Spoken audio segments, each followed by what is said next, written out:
Monkey Man, and I'm back to do another video. And I've been wanting to do this all week, but a bunch of things got in the way. And I actually tried to record this last night, but Jesus, I was tired. So then after playing for about 10 minutes, I realized it's like I'm just not up for it. So I think what I'll be trying to do is just trying to highlight the differences between the NES and the MSX versions of Metal Gear. So one glaring difference is that Snake comes up to the Outer Heaven Fortress through the water, and this part's really not any different except for Snake. You can actually see Snake up in the upper right. And of course the other thing that you might notice that's not really different is that the translation sucks. But at least we'll feel right at home with that.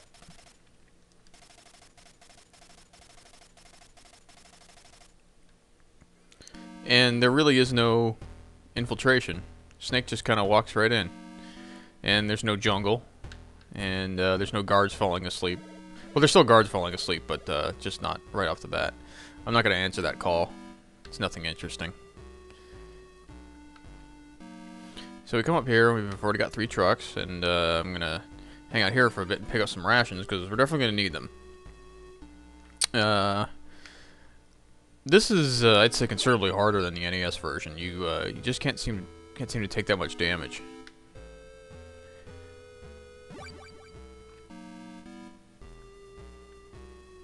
Okay, next truck, where we will get the first key card and a guard who just shot us.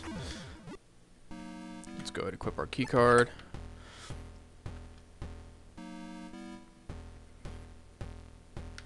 If you've never played any MSX games, it's just like playing on a computer, sort of. I mean, I have a gamepad to move me around, but you only get 2 buttons. But all the function keys, F1 through F4, like bring up all your little menus and stuff. So we're just going to go back in this other direction real quick to pick up the gas mask. One thing is, at least from what I remember in the NES version, is if you got spotted by guards, it wasn't a big deal, because you just walked to the other screen and the alert was over. You can't get away with that in this game. So we have a sleeping guard. Take him out. And pick up our gas mask. This is where things start looking very similar to the NES version. Here's the 3 trucks. There's the big, huge fucking gun. And even though it's a handgun, somehow Snake is holding it like a machine gun. And there's 4 guards in there. We don't want to mess with them. Just go to the next one. And we got a guard. Pick up these landmines. I just got shot. And I've only been hit twice, and I've already had to use a ration. Can't open either of those doors yet.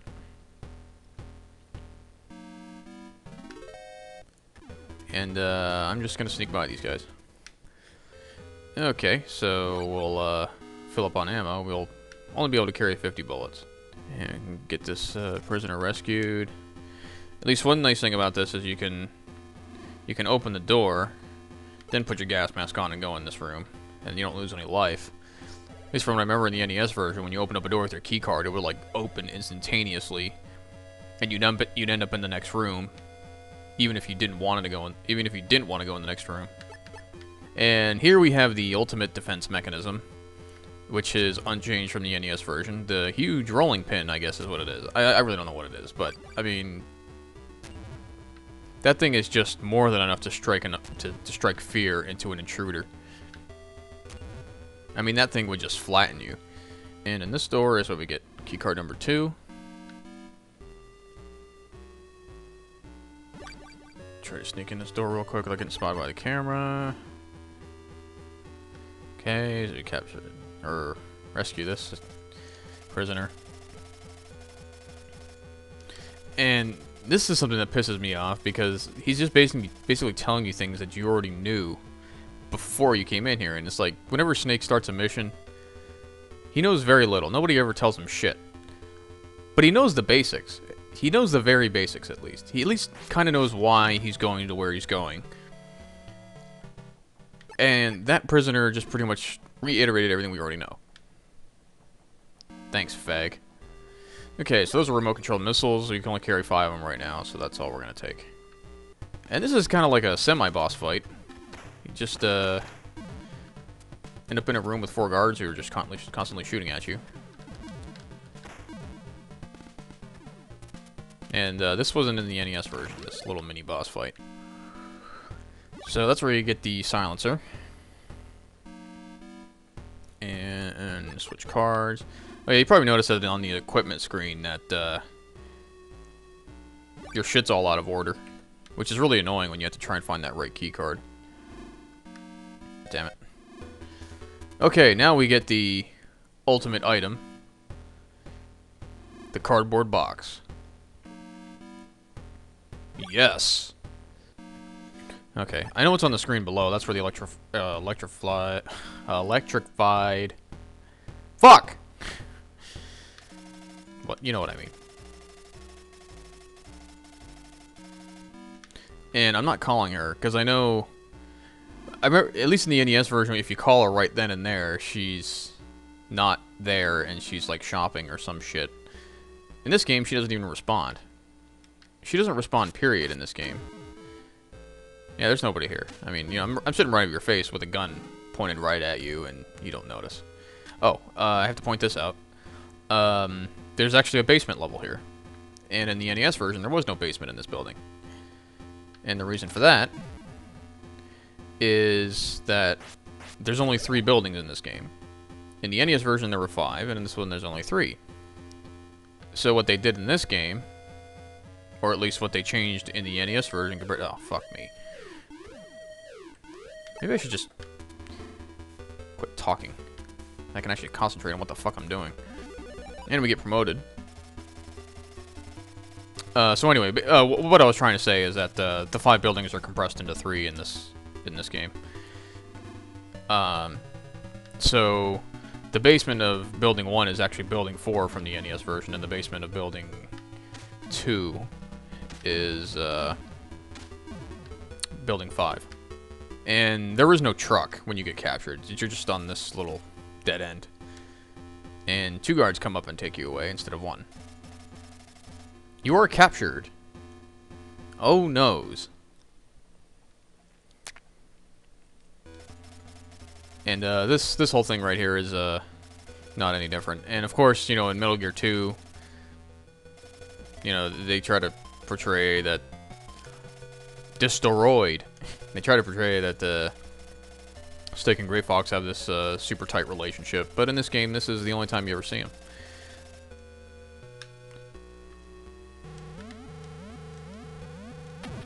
So, in the NES version, you were really in Building 4 here, but in this version, we're actually in the basement of Building 1. So we're still in the first building. And I guess it's supposed to be Shotgunner, but, you know, shitty translation.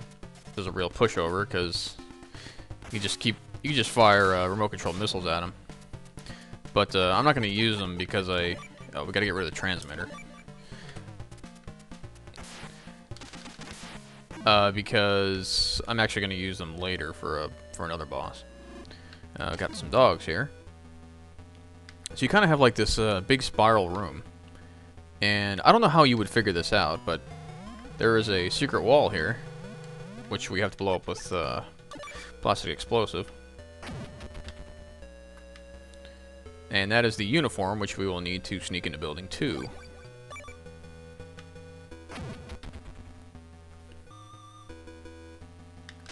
And occasionally you'll have dogs sneak up right behind you and do that.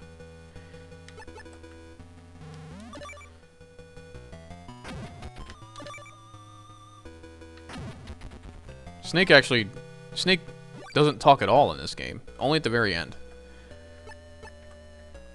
Which I guess is sort of a good thing, but he has that little trademark where the signature, I repeat everything that everybody else says, and it's absent from this game. Less annoying, but it does make me a little sad. Like, fuck all you PETA motherfuckers. I'll kill as many animals as I want. This is self-preservation, goddammit.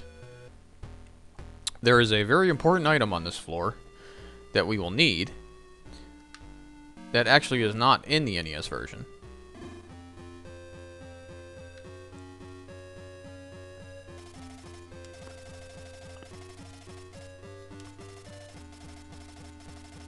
And of course this is different.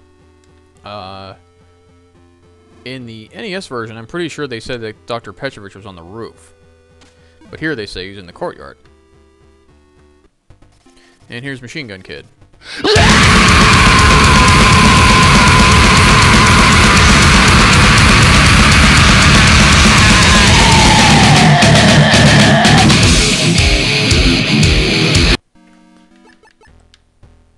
Really easy. So, right here on the other side of this door is that item I was talking about. I haven't used my cardboard box yet. Pretty soon I'm going to have to use that. So, here we go. That's a parachute. And what you're supposed to do with it is go up to the roof of the building. And you jump off a platform and use the parachute. And, at least, you know, what the game says is the only way to get into the courtyard where Dr. Petrovich is to parachute down from the roof. Yes. Oh, by the way, you can't shoot while you're in your cardboard box. In the NES version, you could. Oh, well, that didn't work out too well, did it? Giant rolling pin of death. Oh, you bet. Hey, they couldn't run that fast in the old game. Use it.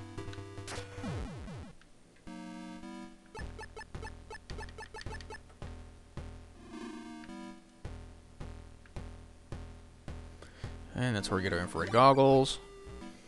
Okay, so we come to the roof.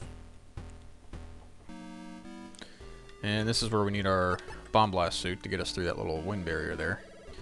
Down is where the suspension bridge is, but we gotta make a stop on the other side. And I've been spotted. I'm getting my ass kicked. And I have no rations. Hooray. And I'm dead. Across the bridge. And we go down here. And we have this flying motherfucker. And as far as I know, there's no way to avoid getting spotted. So you have 20 of these flying motherfuckers coming after you. And I'm pretty sure in the NES version, those guys never flew. They just walked around. So in this room, you immediately get spotted. The electrified floor gets activated. And you get all these faggots swarming all over you. So, I died like a million times here. But at least I figured out, well, what you have to do is blow up the electrified floor as soon as you walk in, or else you have no room to fight back.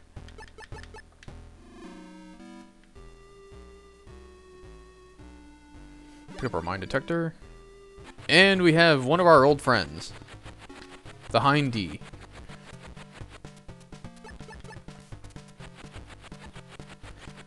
Now, I just gotta remember how to kill this guy. Oh, I remember now. Well, I mean, you just lob grenades at it, but there's a safe place you could stand, which is right here. In the NES version, it was like two guys like on turrets or something. I don't know. But this boss is even easier than those guys.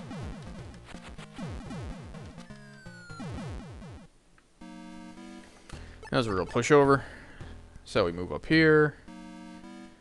And we come to the point where we jump off with our parachute. And at least here in this game, it's not as fucked up as it is at trying to get the hand glider to work in Metal Gear 2. So we weave our way through the mines, and we get the fourth key card. That will open up the door to Dr. Petrovich's cell. And I guess I need my mine detector back.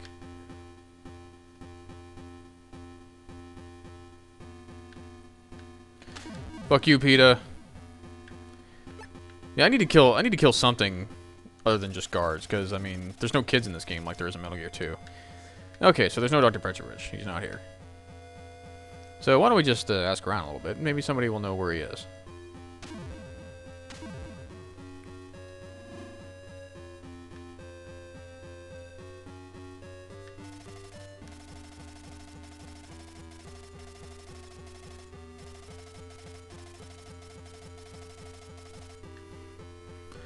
So, that's where we have to go. So, let me check this truck first. Aha! So here is the translation of the MSX truck have started to move line. And when you're in between buildings, all you ever do... Oh, God. That's the tank shooting at us. And we still got the fucking tank shooting at... Oh, Jesus! Now, how much health did that take off?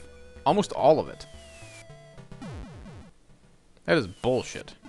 Oh, come on! Not gonna use another ration. Alright. I'm gonna kick this tank's ass.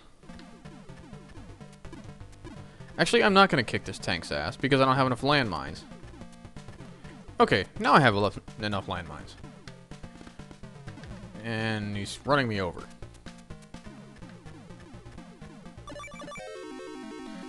Well, that went well. Aw, come on. There you go.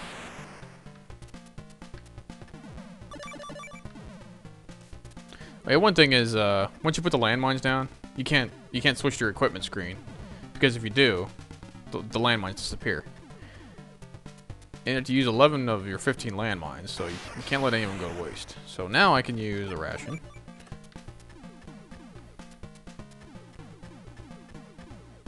Come on, get up there.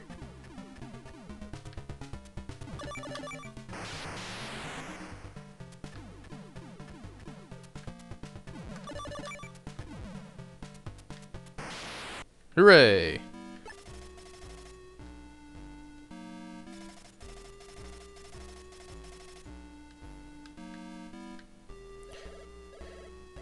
For world-class mercenaries, they really do know how to speak English. And they just let you in.